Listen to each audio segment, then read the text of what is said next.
सबसे पहले तो ये कहूँगी कि जैसा मैम ने बताया कि मैंने कैसे शुरुआत की, या स्कूल में थोड़ा सा दिमाग में था, तो हाँ, स्कूल में थोड़ा सा कहीं सोचा था, कहीं शायद पढ़ लिया होगा, कहीं सुन लिया होगा कि नहीं आईएएस ऑफिसर नाम की कोई चीज़ होती है।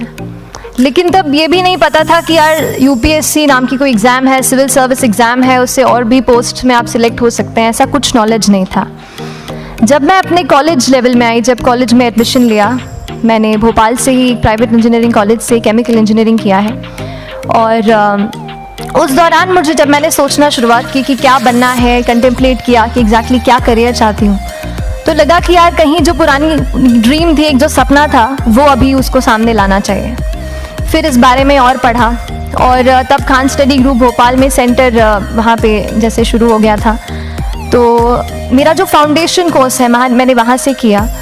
और इस एग्ज़ाम के बारे में जो चीज़ें मुझे 1-2 साल में समझ में आई हैं, वो कुछ चीज़ें मैं आपसे शेयर करना चाहती हूँ। सबसे पहली चीज़ जो पहले जय और रचना हम दोनों बोल चुके हैं कि कंसिस्टेंसी। आप अगर दिन में, कई बार हमसे सवाल पूछते हैं कि आप कितने घंटे पढ़ाई करते हैं, तो देखिए घंटे मैटर नहीं करते। कोई 17-18 घंटे हमें नहीं पढ़ना है, उतना हम पढ़ भी नहीं सकते। एक दिन पढ़ सकते हैं, दूसरे दिन नहीं पढ़ पाएंगे। 5 से 6 घंटे ही आपको देने हैं, उतने निकालने हैं। पर वो जो वक्त आप अपनी पढ़ाई को देते हो, वो कंसिस्टेंटली आपको रोज़ उतना ही अपने पढ़ाई को देना है। Consistency is the key, that is the first and the most important thing जो आपको ध्यान में रखनी है। दूसरी चीज़ इस एग्ज़ाम में मुझे लगता है इक्वली इम्पॉर्टेंट है, क्योंकि ये जर्नी लंबी होती है। जैसे एग्ज़ाम ही 1 साल तक चलती है, आप प्रीलिम्स देते हैं, फिर आप मेंस देते हैं, आप इंटरव्यू में जाते हैं पर्सनालिटी टेस्ट के लिए, तो एग्ज़ाम 1 साल तक खुद चलती है। उसके पहले मान लीजिए आप 1-1.5-2 साल पहले से प्रिपेयर कर रहे हो, तो ये जर्नी काफ़ी लंबी रहती है। उस जर्नी में मेंटली अपने आप को मोटिवेट रखना, अपने आप को बूस्ट करते रहना, वो भी इक्वली इम्पॉर्टेंट है। और इसीलिए अपने आप पर भरोसा बेहद ज़रूरी है। You need to have a faith in yourself कि अगर आपने इसमें कदम रखा है, अगर आपने सोचा है कि आप सिविल सर्विस एग्ज़ाम देना चाहते हैं और देंगे, तो आपको ये ठान के उसमें जाना है कि हाँ, मैं ये कर सकता या कर सकती हूँ। ये एक अपना मोटिवेशन, अपने साथ एक फेथ, बिलीफ अपने ऊपर आपको हमेशा रखना है। कमिंग टू प्रेपरेशन की कैसे तैयारी करनी है, बहुत सारी बातें आप सुन चुके हैं कि आंसर राइटिंग में कैसे करना होता है, आंसर राइटिंग का स्ट्रक्चर कैसा होना चाहिए। तो मैं शुरू में सबसे पहले ये कहूँगी कि मेरे प्रिपरेशन का बेस 2 चीज़ें रहीं। पहला था करंट अफेयर्स। करंट अफेयर्स इसलिए मैंने उसको उसी से शुरुआत की क्योंकि करंट अफेयर्स सबसे इंटरेस्टिंग पार्ट होता है। कई बार आपको हिस्ट्री कभी बोरिंग लगेगी, कई बार आपको लगेगा ज्योग्राफी इतना, कभी हर किसी के अपने अपने फेवरेट्स होते हैं। तो मुझे वो 2 सब्जेक्ट्स लगते थे कि यार इतना मन नहीं करता है, लेकिन न्यूज़पेपर्स और करंट अफेयर्स में जो भी नया चल रहा है वो मुझे हमेशा इंटरेस्टिंग लगता था। इंटरनेशनल रिलेशंस में क्या हो रहा है, क्या सोशल रियलिटीज़ हैं, कहाँ क्या हुआ, उसका क्या इम्पैक्ट पड़ेगा एडमिनिस्ट्रेशन पे और हमारे कंट्री पे, तो उसको आप अपना एक बेस बना सकते हो। आप करंट अफेयर्स बेस्ड प्रिपरेशन कर सकते हैं, इसलिए भी क्योंकि अगर आप मेंस एग्ज़ाम देखेंगे तो काफ़ी डायनामिज्म आ गया है, केवल प्रीलिम्स में नहीं बल्कि जनरल स्टडीज़ पेपर 2, पेपर 3 में भी आप देखेंगे कई सारे ऐसे सवाल हैं जो करंट इवेंट से इंस्पायर्ड होते हैं, उन पे बेस्ड रहते हैं। तो जब आप न्यूज़पेपर बेस्ड, करंट बेस्ड पढ़ाई करते हैं तो वो आपका प्रिपरेशन वहाँ से भी कवर हो सकता है। दूसरी जो चीज़ मैंने जिस पे बहुत फोकस किया वो थी आंसर राइटिंग। तो आंसर राइटिंग का जैसे खान सर बता रहे थे कि आंसर राइटिंग की प्रैक्टिस बहुत की, तो उसके पीछे मेरा ये था कि जब मैं हमेशा प्रीलिम्स का कोई भी पेपर टेस्ट देती थी, हम मॉक टेस्ट देते हैं, तो मॉक टेस्ट देती थी तो हमेशा मेरे मार्क्स करीब 90 to 110, 120, इससे ऊपर मेरे कभी मार्क्स नहीं जाते थे। तो मुझे हमेशा ये डर था कि यार प्रीलिम्स में कहीं मेरा कुछ, क्योंकि कट ऑफ भी इसी कुछ रेंज में जाता है, तो हमेशा लगता था कि यार कुछ गड़बड़ यहाँ ना हो जाए। लेकिन जब मैंने आंसर राइटिंग की और मेंस एग्ज़ाम के बारे में जाना, तब मुझे लगा कि आंसर राइटिंग एक ऐसी चीज़ है, मेंस एक ऐसा फेज़ है सिविल सर्विस एग्ज़ाम का जहाँ पे आप अच्छे से तैयारी कर सकते हैं। And if you have written the answers, if you know कि you have covered the points well, if you have included उसमें कुछ आपने facts, international reports, government schemes, आपने कुछ ऐसे उसमें सॉल्व भी डाला है, तो जो रिजल्ट आएगा वो सेटिस्फैक्ट्री ही आएगा, अच्छा ही आएगा। तो मेंस एक ऐसा पार्ट है जिस पे आप काफ़ी बैंक ऑन कर सकते हो। मैं जब पर्सनालिटी टेस्ट भी मैंने दिया तो इस बार भी आप नंबर्स देखेंगे तो आसपास की रैंक के हिसाब से मेरे नंबर्स उसमें कम हैं, लेकिन it is just the general studies and the answer writing part, जो मेंस के जो वो है मार्क्स हैं या मेंस का जो एक फैक्टर रहा, वो मेरे लिए सबसे ज़्यादा इंपॉर्टेंट डिसाइडिंग फैक्टर रहा है। तो अपना एक्सपीरियंस यही बताऊंगी कि आंसर राइटिंग पे आप विशेष फोकस कीजिए। जैसा स्ट्रक्चर आपको बता ही चुके हैं कि इंट्रोडक्शन में कैसे आपको शॉर्ट रखना है, बॉडी एंड देन कंक्लूजन, उसमें छोटी चीज़ जैसे मैं अभी मेंशन कर रही थी, आप एक इंश्योर कीजिए कि देखिए जो भी एग्जामिनर आपकी कॉपी चेक कर रहे हैं वो दिन में 10, 15, 20 कॉपीज़ चेक कर रहे हैं, तो उन सब से आपको अलग कैसे आप अपनी कॉपी दिखा सकते हो, ये चीज़ आपका प्रेजेंटेशन और आप जिस तरीके से आंसर लिखते हो कंटेंट को, वो मैटर करेगा। आप इंश्योर कर सकते हैं कि आपके आंसर में कुछ फैक्ट्स, गवर्नमेंट की स्कीम्स, कुछ कमिटीज़ बैठती हैं, जैसे एक प्रिवेसी पे justice BN Shri Krishna committee की रिपोर्ट आई है, तो आप मान लीजिए आपको कोई प्रिवेसी पे सवाल आ गया तो आपने उन कमेटी का नाम कोट कर दिया। ऐसे बहुत सारी कमिटीज़ होती हैं। कुछ इंटरनेशनल रिपोर्ट्स आते हैं, वो आप उनको इनके बारे में लिख सकते हैं। इंडिया का मैप आप बना सकते हैं। मैंने सीख लिया था कि 10-15 सेकेंड्स में कैसे जल्दी से मैप बनाना है और उस पर कैसे पॉइंट कुछ करना है, कुछ लोकेट करना है। तो ये कुछ ऐसी चीज़ें हैं जो आपके आंसर्स को एनरिच करेंगी और प्रेजेंटेबल बनाएंगी। तो इस तरीके से आंसर्स पे जैसे हम क्लास करते हैं, लेकिन उसके साथ साथ आपको ये कोशिश करनी है कि 1 से 2 आंसर पर डे आपको ज़रूर लिखने ही लिखने हैं, apart from the test series that you are doing. Answer writing से 2-3 चीज़ें होती हैं, ना केवल हमारी एक लिखने का हमें समझ आता है हम क्या लिखते हैं कैसा है, पर हमारा कॉम्प्रिहेंशन भी इम्प्रूव होता है। हमें कितना समझ में आया वो भी हमें खुद समझ आता है जब हम आंसर्स लिखते हैं। और इसीलिए आंसर राइटिंग पे आप फोकस कीजिए, 1 से 2 आंसर ज़रूर लिखिए। और आंसर राइटिंग के बाद the third pillar of my preparation जो काफ़ी इंपॉर्टेंट जिसने रोल प्ले किया, that was tests and test series and मॉक्स।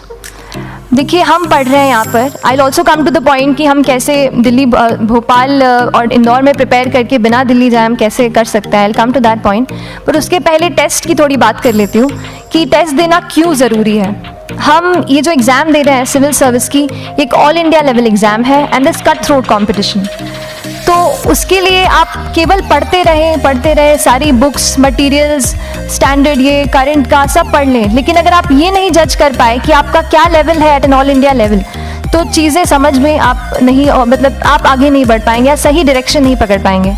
तो इसलिए आप टेस्ट से घबराइए मत। कई बार टेस्ट का इनर्शिया होता है, ऐसा लगता है कि जब तक पूरा सिलेबस कंप्लीट नहीं कर लूँ तब तक टेस्ट नहीं दूंगा, लेकिन सच में बात ये होती है कि जब तक हम GS के मतलब पेपर देने अंदर भी घुसते हैं ना, तब भी उस सेकंड पे लग रहा होता है कि कुछ छूट गया है हमारा।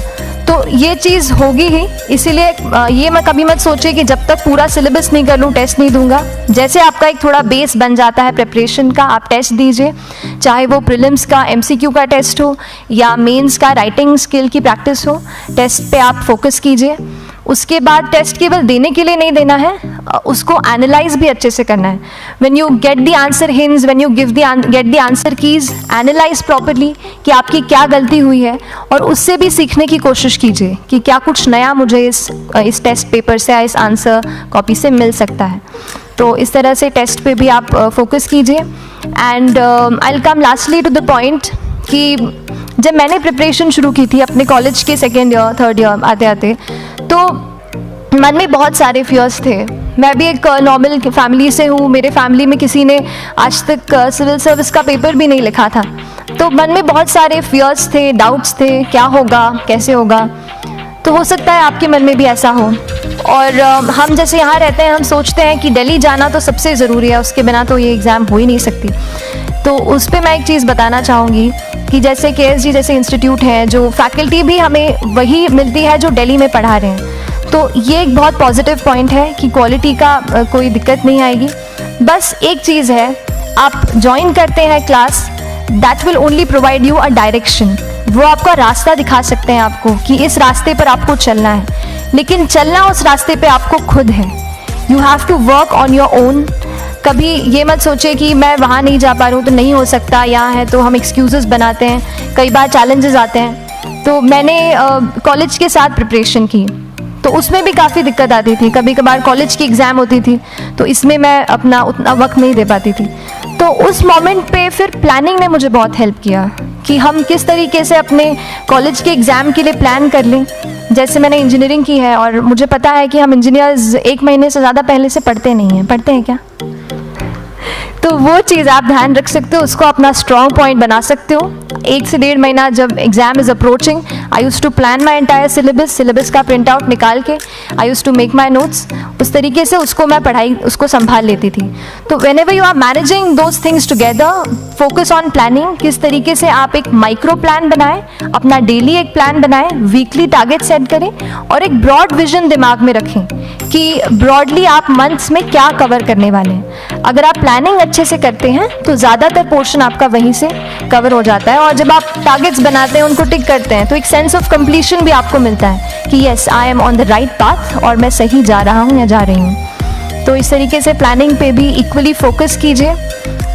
एंड बस यही सिंगल बिगेस्ट मैसेज मेरी तरफ से यही रहेगा कि आपने अगर ठान लिया है, अगर आप सोचते हैं कि आप ये एग्ज़ाम क्रैक कर सकते हैं, तो आपको रोकने वाला और कोई नहीं, आप खुद ही हो सकते हैं। तो खुद आप अपनी रुकावट कभी मत बनिए, एक्सक्यूजेस मत बनाइए। ऑब्स्टिकल ज़रूर आएंगे, उन्हें आपको चैलेंज करना है। Challenges are meant to be challenged. तो सही तरीके से अपने ऑब्स्टिकल्स को हैंडल कीजिए, और इस एग्ज़ाम में अगर आप सही स्ट्रैटेजी रखते हैं तो आप अपने एक अटेम्प्ट में ही इसको क्रैक कर सकते हैं। एंड एनीवेज आप जो भी अटेम्प्ट नेक्स्ट रखते हैं, दिल में यही रखिएगा कि जो ये मेरा नेक्स्ट अटेम्प्ट होने वाला है, ये मेरा बेस्ट अटेम्प्ट होने वाला है। कभी भी इस एग्ज़ाम को हाफ हार्टेडली मत दीजिए कि चलो देख के देखता हूँ कैसा है पैटर्न का एग्ज़ाम का।